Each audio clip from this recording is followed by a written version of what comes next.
السلام علیکم ورحمۃ اللہ وبرکاتہ۔ رب اشرح لی صدری ویسر لی امری واحلل عقدۃ من لسانی یفقہوا قولی وإذا سألک عبادی عنی فإنی قریب اجیب دعوت الداعی اذا دعان فلیستجیبوا لی ولیؤمنوا بی لعلہم یرشدون۔ اور جب میرے بندے آپ سے میرے بارے میں سوال کریں تو کہہ دیجئے بے شک میں قریب ہوں، میں پکارنے والے کی پکار کا جواب دیتا ہوں۔ جب وہ مجھے پکارے تو ان کو چاہیے کہ وہ بھی میرا حکم مانے اور مجھ پر ایمان رکھیں تاکہ وہ ہدایت پا جائیں۔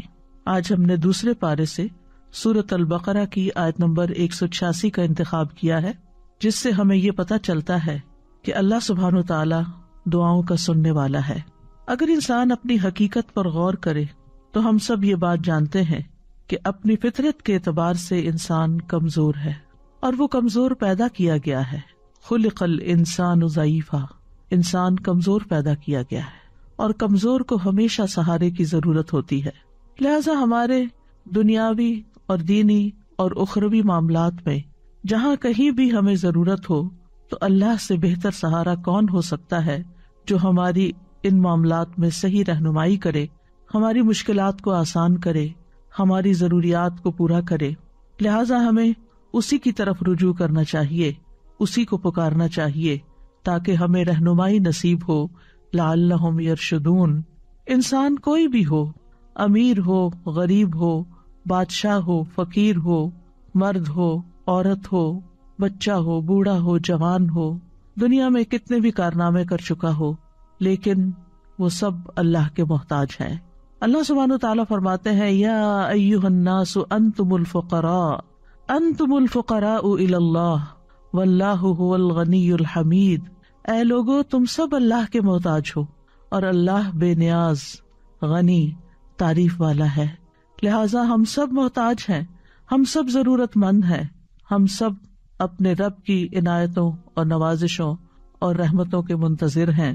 لہٰذا ہمیں اسی کی طرف رجوع کرنا ہے، چھوٹی مشکل ہو یا بڑی مشکل ہو، صحت کا مسئلہ ہو یا اولاد میں کوئی مسئلہ ہو، گھریلو ناچاکیاں ہوں یا جن جادو یا نظر کا معاملہ ہو، یا کسی بھی جسمانی تکلیف اور بیماری کا یا مالی پریشانی کا، کوئی بھی مسئلہ ہو، ہم سب کو اپنے رب ہی کی طرف رجوع کرنا چاہیے، اور ہمارا رب قریب ہے۔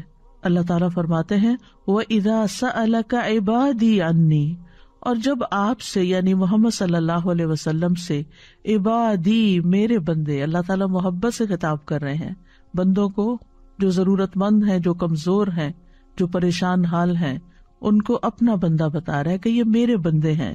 جب میرے بندے آپ سے میرے بارے میں سوال کریں تو انہیں بتا دیجیے فإنی قریب، کہ میں تو قریب ہی ہوں، یعنی قریب اس اعتبار سے کہ ان کی دعا قبول کرتا ہوں اور ان کی دعا سنتا ہوں۔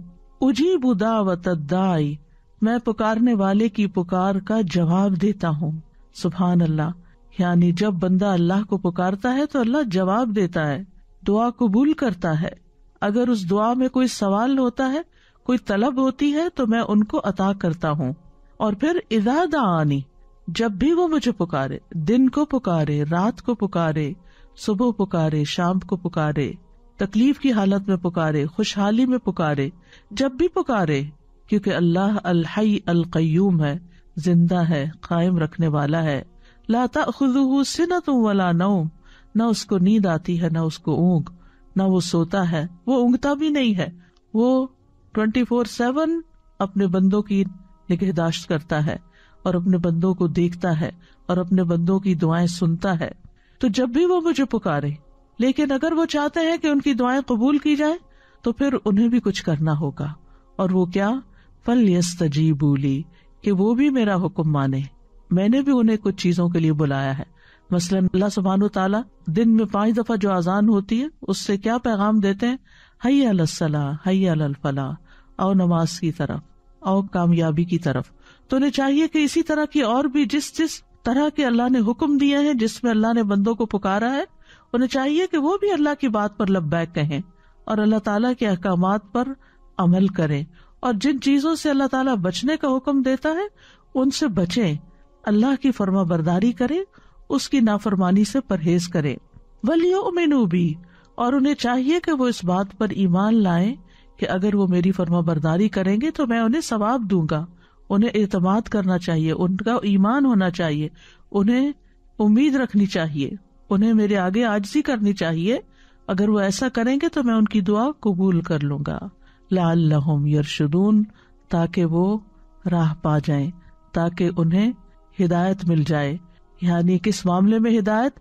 جس معاملے میں انہوں نے دعا کی، چاہے وہ دعائے عبادت ہو، دعائے سوال ہو، دعائے استخارہ ہو. جب بندہ اللہ سبحانہ تعالیٰ کی شرائط کو پورا کر دیتا ہے تو پھر انسان حق کو پا لیتا ہے. اللہ تعالیٰ اس کو نیک عمل کی توفیق دیتے ہیں، اس کو وہ راہیں دکھا دیتے ہیں جن راہوں سے اس کے مسائل حل ہو جاتے ہیں. لہذا انسان کو ہر حال میں سچے دل سے، حضوری قلب کے ساتھ، مخلص ہو کر، یقین کے ساتھ، رغبت کے ساتھ، رہبت کے ساتھ، یعنی اس سے ڈرتے ہوئے اس سے آہوزاری کرنی چاہیے اور اس سے رہنمائی حاصل کرنی چاہیے. اور جسے دعا کرنے کی توفیق مل جائے تو گویا اس کے لیے قبولیت بھی ہو گئی. اللہ سبحانہ وتعالیٰ فرماتے ہیں وقال ربکم ادعونی استجب لکم، تمہارا رب کہتا ہے کہ مجھے پکارو، میں تمہاری دعا قبول کروں گا. عبادت کا کوئی بھی جو عمل ہوتا ہے، خواہ روزہ ہو یا نماز ہو یا تلاوت قرآن ہو، ان سب کے کرنے سے ہماری روح اسٹرانگ ہوتی، یعنی ہماری اسپرچل سائڈ جو ہے اس کو اسٹرینتھ ملتی ہے. لہذا نماز کے بعد دعا قبول ہوتی ہے، قرآن کی قرات کے بعد دعا قبول ہوتی ہے، اور سب سے زیادہ قریب تو انسان سجدے کی حالت میں ہوتا ہے. اور جب سجدے کی حالت میں ہوتا ہے تو دعا کرتا ہے تو وہ دعا اور بھی زیادہ قبول ہوتی ہے. یعنی انسان دل کے ساتھ اور عاجزی کے ساتھ اور سجدے میں پڑھ کے اللہ کے قریب ہوتا ہے. تو جب انسان دعا کرتا ہے تو اللہ تعالیٰ قریب ہے، انسان اللہ کو پکارتا ہے تو اللہ اس کے قریب ہوتا ہے، اور سجدے میں اور زیادہ قریب ہوتا ہے تو قبولیت کے چانسز بھی اور زیادہ بڑھ جاتے ہیں. دنیا میں کوئی بھی اور ایسا نہیں، بڑے سے بڑا بادشاہ بھی، کہ جو بندوں کے حال سے واقف ہو، جس کے پاس اتنے اختیارات ہوں، جس کے پاس اتنی قابلیت ہو، اتنا کچھ ہو کہ وہ بندوں کی ساری ضروریات پوری کر سکے، وہ تو اپنی تکلیف بھی دور کرنے پہ قادر نہیں ہوتے.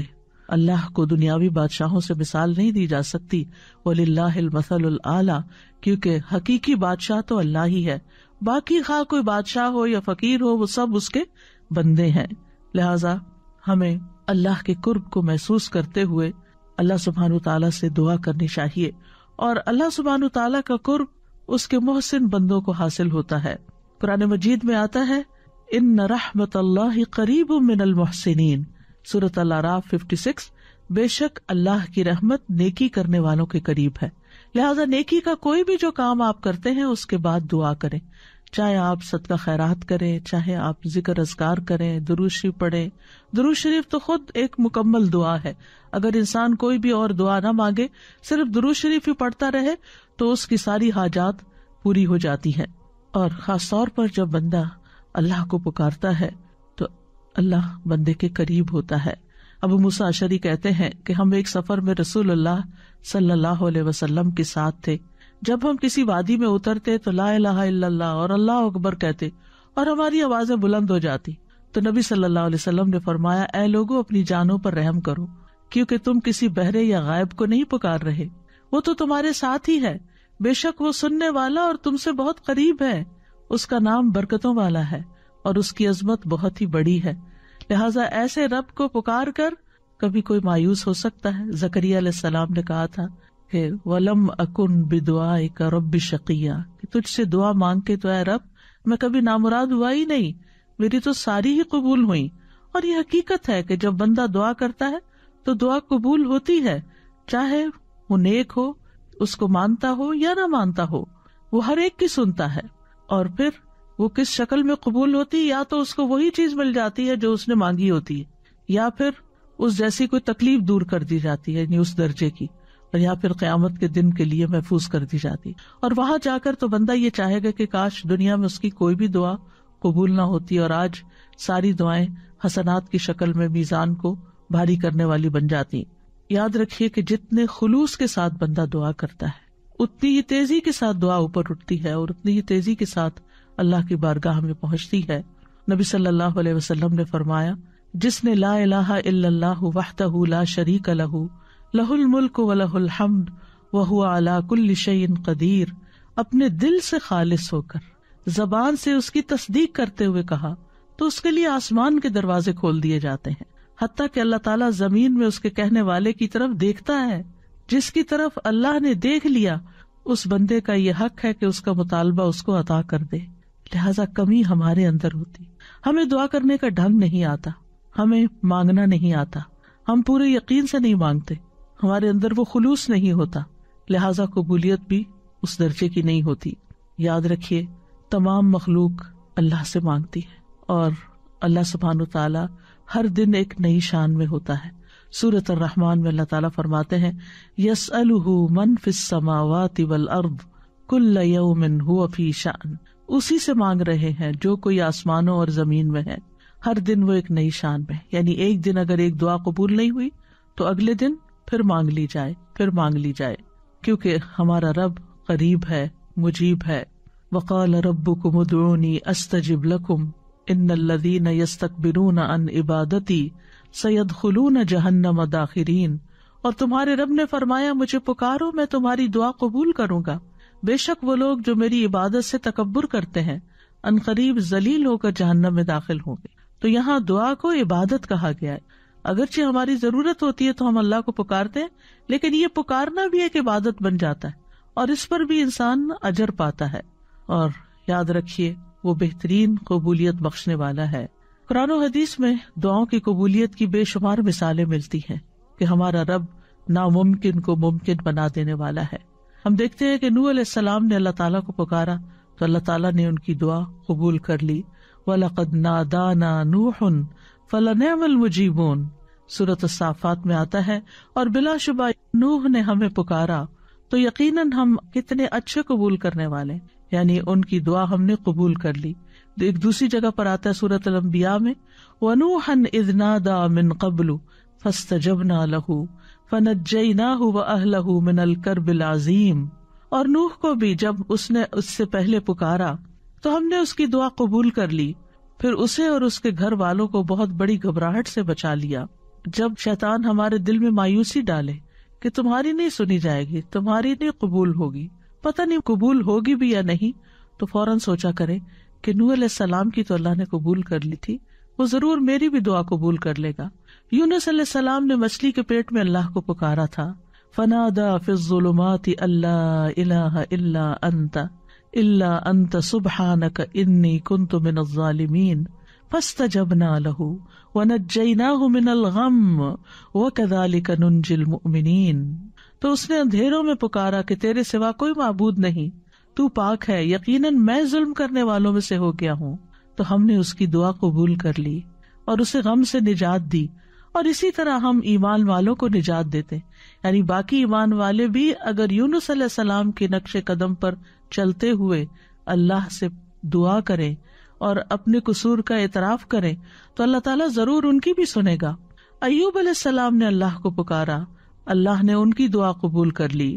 وَأَيُّوبَ إِذْ نَادَىٰ رَبَّهُ أَنِّي مَسَّنِيَ الضُّرُّ وَأَنْتَ أَرْحَمُ الرَّاحِمِينَ فَاسْتَجَبْنَا لَهُ فَكَشَفْنَا مَا بِهِ مِنْ ضُرٍّ وَآتَيْنَاهُ أَهْلَهُ وَمِثْلَهُمْ مَعَهُمْ رَحْمَةً مِّنْ عِنْدِنَا وَذِكْرَىٰ لِلْعَابِدِينَ۔ اور ایوب جب اس نے اپنے رب کو پکارا کہ بے شک مجھے تکلیف پہنچی ہے اور تو رحم کرنے والوں میں سب سے زیادہ رحم کرنے والا ہے، تو ہم نے اس کی دعا قبول کر لی۔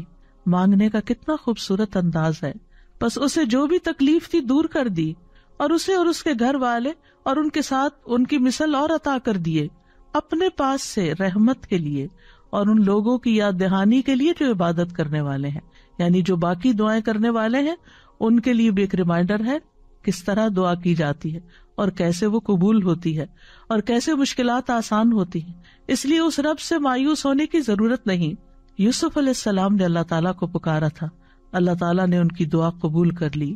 قال رب السجن احب الی مما یدوننی الی والا تصرف عنی کیدہن اصب الیہن واکن من الجاہلین فاستجاب له ربہ فصرف عنہ کیدہن انہ هو السمیع العلیم۔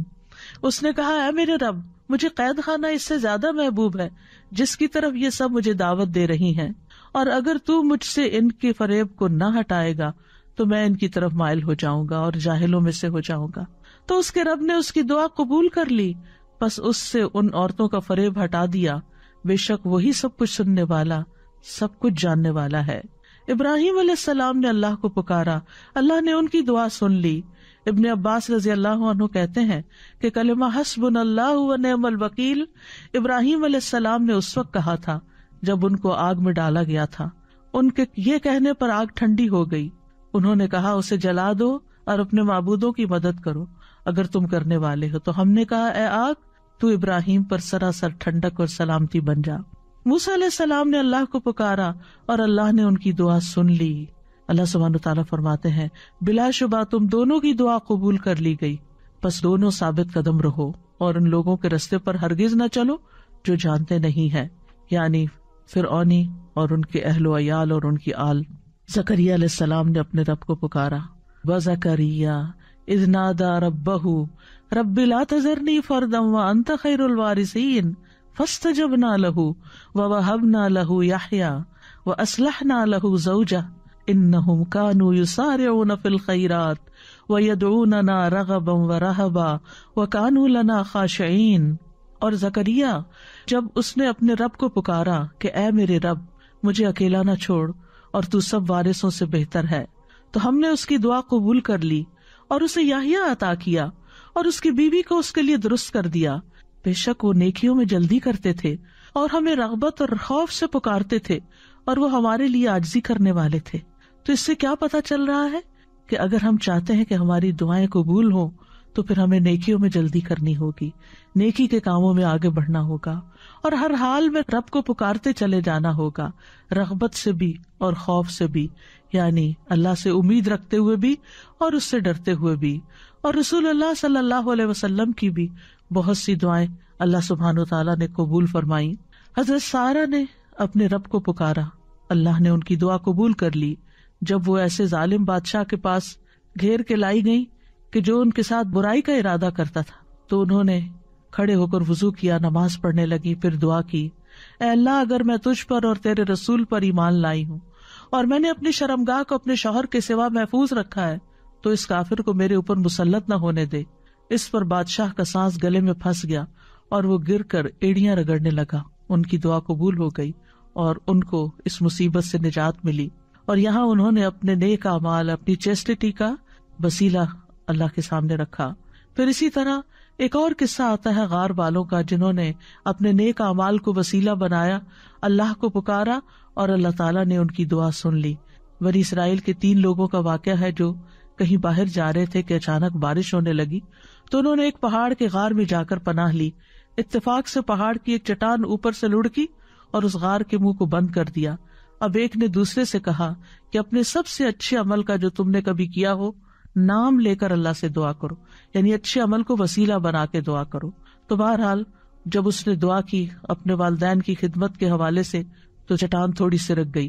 پھر دوسرے شخص نے دعا کی اور اپنے ایک نیک عمل کا واسطہ دیا، چٹان تھوڑی اور سرکی، اور پھر اسی طرح تیسرے شخص نے بھی، اور اس نے یہ کہا کہ اللہ اگر تیرے نزدیک یہ کام میں نے تیرا چہرہ چاہنے کے لیے کیا تھا تو یہاں ہمارے لیے اس چٹان کو ہٹا کر راستہ بنا دے۔ چنانچہ وہ غار پورا کھل گیا اور تینوں شخص باہر آ گئے۔ یہ تفصیلی کہانی صحیح بخاری کی حدیث نمبر 2215 میں ملتی ہے، جو شوق رکھتے ہوں وہ اس کو پڑھ سکتے ہیں۔ یاد رکھیے دعا ایک عبادت ہے۔ نبی صلی اللہ علیہ وسلم نے فرمایا الدعاء هو العبادہ، اسی لیے ہم دن میں کئی بار سورۃ الفاتحہ نماز میں جب پڑھتے ہیں تو ایاک نعبد و ایاک نستعین ساتھ ساتھ پڑھتے ہیں کہ صرف تیری عبادت ہم کرتے ہیں اور صرف تجھی سے ہم مدد چاہتے ہیں۔ اللہ کے نزدیک دعا سے زیادہ معزز کوئی چیز نہیں، یعنی بندہ دعا میں عجز و انکساری کا اظہار کرتا ہے، اپنی ذلت کا اظہار کرتا ہے، اللہ کے آگے جھک جاتا ہے، اپنا سر، اپنا ماتھا، اپنا ناک اللہ کے آگے رگڑتا ہے، اور یہ عبودیت کا اعلیٰ ترین مقام ہے۔ یہ بندے کے لیے سب سے بلند مقام ہے جس میں وہ اپنے رب کے آگے جھکتا ہے اور اپنے رب سے مانگتا ہے تو رب اس کو عزت بخشتا ہے۔ جو بندہ اللہ کے آگے ہاتھ پھیلاتا ہے تو اللہ سبحانہ و تعالیٰ اس کے ہاتھوں میں ضرور خیر ڈالتے ہیں۔ حدیث میں آتا ہے رسول اللہ صلی اللہ علیہ وسلم نے فرمایا بے شک اللہ بڑا رحیم ہے اور بڑے کرم والا ہے. اس کو اس بات سے شرم آتی ہے کہ اس کا کوئی بندہ اس کے آگے اپنے دونوں ہاتھ پھیلائے اور وہ ان دونوں میں کوئی خیر نہ ڈالے. جو مسلمان بھی اپنی حاجت اللہ کے آگے رکھ دے اللہ اسے ضرور نوازتا ہے. آپ صلی اللہ علیہ وسلم نے فرمایا، مسند احمد کی روایت ہے، جو مسلمان اپنا چہرہ اللہ عز و جل کے سامنے گاڑ کر کسی چیز کا سوال کرتا ہے اللہ اسے وہ چیز ضرور عطا فرماتا ہے، خواہ جلدی عطا فرمائے یا اس کے لیے ذخیرہ کر کے رکھ دے.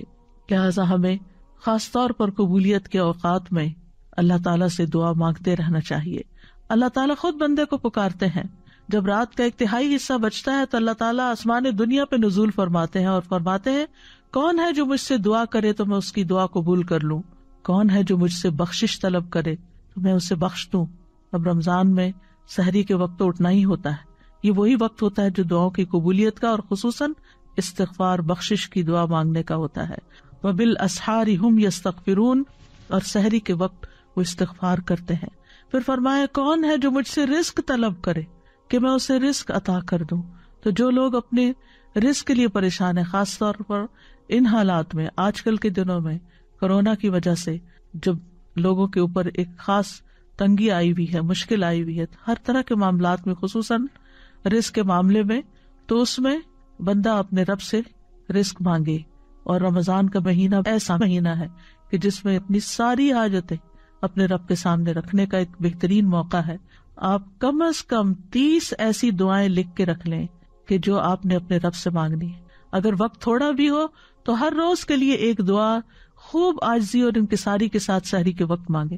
استغفار تو مانگے ہی مانگے، لیکن اس کے ساتھ ساتھ اور دعائیں بھی، جو جو آپ کے دل میں جو بھی پریشانیاں، جو بھی دکھ ہے، جو بھی غم ہے، جو بھی حسرتیں ہیں، اپنے اندر اپنے لیے کوئی بھی کمی محسوس کرتے ہیں، یا اپنی اولاد کے اندر، یا اپنے والدین کی طرف سے پریشان ہے، یا شوہر بیوی کی طرف سے اور بیوی شوہر کی طرف سے پریشان ہے، یا رزق کے معاملے میں پریشان ہے، تو اللہ سے مانگے.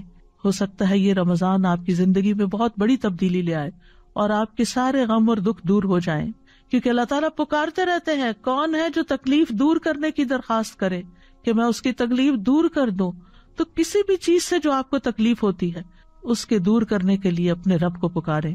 حدیث میں آتا ہے یہ اعلان طلوع فجر تک ہوتا رہتا ہے، یعنی جب تک فجر کی اذان نہیں ہوتی تو اللہ تعالیٰ آپ کو پکارتے رہتے ہیں.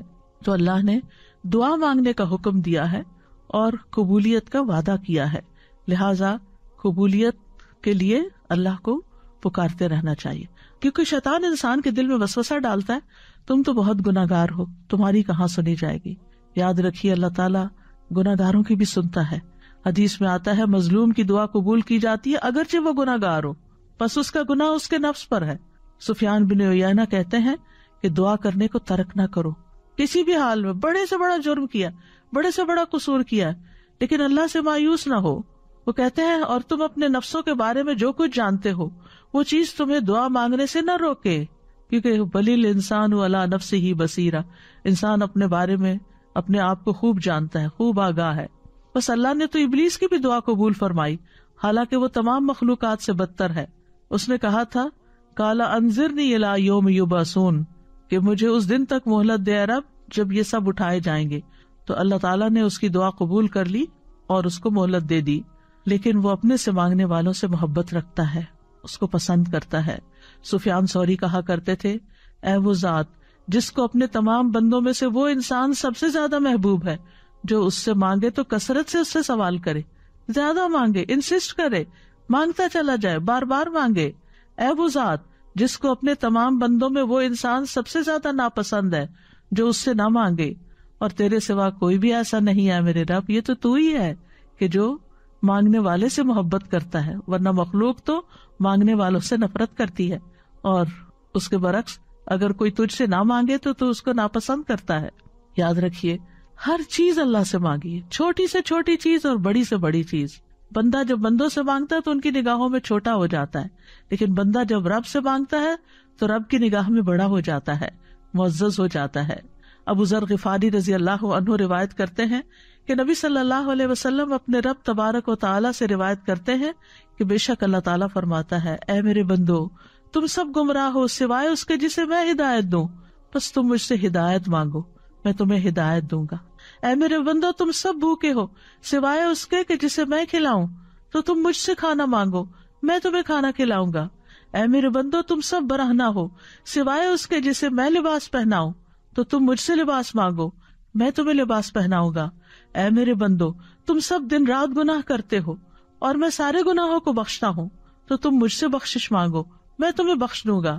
اے میرے بندو اگر تمہارے اولین و آخرین اور جن و انس ایک صاف چٹیل میدان میں کھڑے ہو کر مجھ سے مانگنے لگے اور میں ہر ایک کو جو کچھ وہ مجھ سے مانگے عطا کر دوں، تو پھر بھی میرے خزانوں میں کوئی کمی نہیں ہوگی مگر جتنی سمندر میں سوئی ڈال کر نکالنے سے پانی میں کمی آتی ہے، گویا کچھ بھی کمی نہیں۔ لہٰذا ہمیں اللہ سے ہدایت بھی مانگنی، اللہ سے کھانا بھی مانگنا ہے، لباس بھی مانگنا ہے، گناہوں کی بخشش بھی مانگنی، اور وہ سب کچھ مانگنا ہے جو ہماری ضرورت ہے۔ دعا بہترین دوا بھی ہے۔ ابن قیم کہتے ہیں دعا سب دواؤں سے زیادہ نفع بخش ہے، سب دواؤں سے زیادہ، یعنی آپ دوا کھا بھی لیں لیکن اگر اس کے ساتھ آپ دعا کریں گے تو دعا کی وجہ سے وہ دوا بھی زیادہ بہتر کام کرے گی۔ اور یہ مصائب و مشکلات کی دشمن ہے، یہ تکلیف کو دور کرتی ہے اور اس کا علاج کرتی ہے، تکلیف نازل ہونے کو روکتی ہے، اسے ختم کر دیتی ہے، یا جب وہ تکلیف نازل ہوتی ہے تو دعا اسے کم کر دیتی ہے، اور دعا مومن کا ہتھیار ہے۔ عمر بن خطاب کہا کرتے تھے میں دعا کی قبولیت کے بارے میں پریشان نہیں ہوتا بلکہ میں دعا کے بارے میں پریشان ہوتا ہوں، تو جب تمہارے دل میں دعا مانگنے کا خیال ڈال دیا جاتا ہے تو دعا کی قبولیت ساتھ ہی ہو جاتی ہے۔ کیونکہ بعض اوقات ہم کسی معاملے میں اریٹیٹ ہو رہے ہوتے ہیں، تنگ ہو رہے ہوتے ہیں، پریشان ہو رہے ہوتے ہیں، رو رہے ہوتے ہیں، دل میں بدگمانیاں لوگوں کے بارے میں لا رہے ہوتے ہیں، لوگوں کے گلے شکوے، نہیں، ان سارے مواقع پر جلنے کڑنے کی بجائے، پریشان ہونے کی بجائے فوراً اللہ سے مانگنا شروع کر دیں، فوراً اللہ کی طرف رجوع کریں۔ اللہ تعالیٰ ایسی کیفیات ہمارے اوپر لاتے ہی اس لیے تاکہ ہم اس کی طرف رجوع کریں، کیونکہ ہم خوشحالی میں تو کم ہی یاد کرتے ہیں، لیکن افسوس یہ کہ ہم تو بدحالی میں بھی اللہ کو یاد کرنا بھول جاتے ہیں، بندوں سے توقع رکھتے ہیں لیکن بندے مایوس کرتے ہیں، اور انسان ہیں بھی کمزور، ہم سب محتاج ہیں اللہ کے، دینے والا تو وہی ہے، لہٰذا اس سے مانگے، وہ اللہ اپنے بندوں کے دل میں آپ کی مدد کا خیال ڈال دے گا۔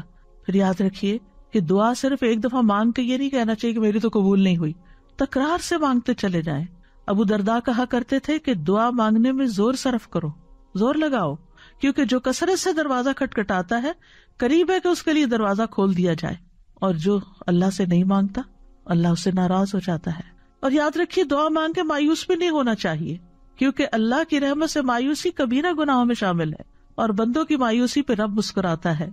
نبی صلی اللہ علیہ وسلم نے فرمایا ہمارا رب اپنے بندوں کی مایوسی پر ہنستا ہے، حالانکہ حالات کی تبدیلی قریب ہوتی ہے۔ ابو رزین نے عرض کیا اے اللہ کے رسول کیا رب بھی ہنستا ہے؟ آپ نے فرمایا ہاں۔ میں نے عرض کیا جو رب ہنستا ہے ہم اس کے ہاں خیر و بھلائی کو مفقود نہیں پا سکتے، یعنی وہاں سے تو خیر و بھلائی ملے گی ہی ملے گی۔ تو یاد رکھیے کہ دعا جب مانگتے ہیں ہم قبولیت کی امید کے ساتھ، تو بعض اوقات وہ اس طرح چیزیں ہوتی نہیں، تو اس کے کچھ درجے ہیں۔ کبھی تو انسان کو وہ چیز ویسے ہی مل جاتی ہے، کبھی آخرت کے لیے ذخیرہ بنا دی جاتی ہے، کبھی گناہوں کا کفارہ ادا ہو جاتا ہے۔ انسان مایوس نہ ہو، کیونکہ اللہ تعالیٰ سننے والا ہے۔ ہم نے اللہ کی عظمت کو پہچانا نہیں، اس لیے ہم بہت جلدی کہتے ہیں میں نے اپنے رب سے دعا کی لیکن میری دعا قبول نہیں ہوئی، حالانکہ وہ قبول کر چکا ہوتا ہے۔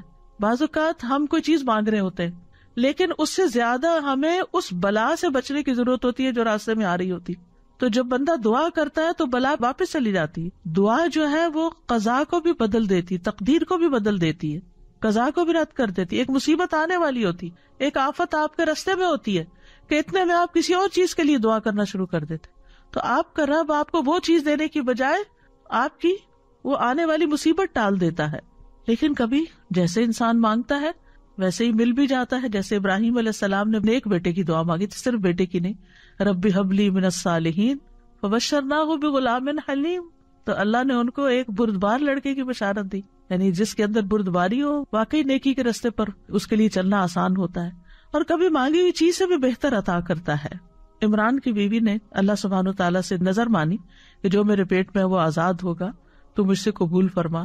تو جب اس نے بچے کو جنم دیا تو وہ بیٹی تھی، تو پریشان ہو گئی کہ شاید یہ میرے حق میں بہتر نہیں، اور اللہ زیادہ جاننے والا ہے جو اس نے جنا۔ قرآن مجید میں آتا ہے اور لڑکا لڑکی جیسا نہیں ہوتا، لہذا تم لڑکی کو معمولی چیز نہ سمجھو، بے شک میں نے اس کا نام مریم رکھا، بے شک میں اسے اور اس کی اولاد کو شیطان مردود